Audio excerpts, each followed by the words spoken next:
ఈ హైపోథైరాయిడిజం వల్ల మనకి ఎలాంటి లక్షణాలు వస్తాయి అంటే ఒళ్ళు పెరగడం లాంటిది, ఆడవారైతే కనుక నెలసర్లు సరిగా రాకపోవడము, ఊరికనే ఒళ్ళు చల్లబడినట్టు అనిపించటము, ఏం చేయడానికి హుషారు లేకుండా లో మూడ్గా అనిపించటము, డిప్రెషన్ అనిపించటము, ఇలాంటి లక్షణాలు మనకి తరచుగా కనిపిస్తూ ఉంటాయి. ఏం తినకపోయినా వెయిట్ పుట్ ఆన్ అవుతున్నాము అనిపించటం.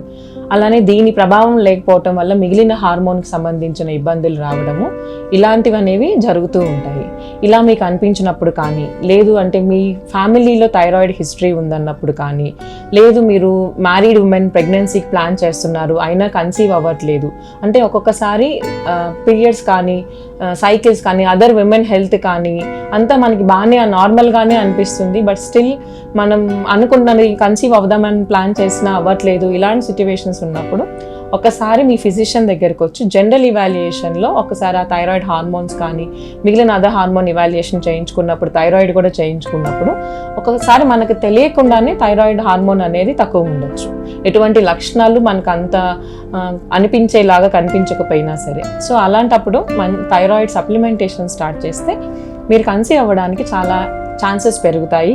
అండ్ అలానే కన్సీవ్ అయిన విమెన్, ప్రత్యేకించి కన్సీవ్ అయిన విమెన్ ఒకసారి మీ ఫస్ట్ విజిట్ ఆఫ్ ఆబ్స్టెట్రిషియన్ దగ్గరికి వెళ్ళినప్పుడు అందులో భాగంగా వాళ్ళు మీకు థైరాయిడ్ టెస్ట్ చేస్తారు. ఎందుకు అంటే పెరిగే బేబీ ఫీటస్ గ్రోత్కి కూడా, వాళ్ళ బ్రెయిన్ డెవలప్మెంట్కి కానీ, వాళ్ళ మిగిలిన అవయవాల డెవలప్మెంట్కి కానీ థైరాయిడ్ అనేది చాలా ఇంపార్టెంట్. సో అలాంటి సిచ్యువేషన్లో మీకు సరిపడా ఉంది కానీ మీ లోపల ఉన్న బేబీకి సరిపడా మీరు ఉత్పత్తి చేసుకోలేనప్పుడు మదర్కి కూడా థైరాయిడ్ సప్లిమెంట్ అనేది స్టార్ట్ చేస్తారు.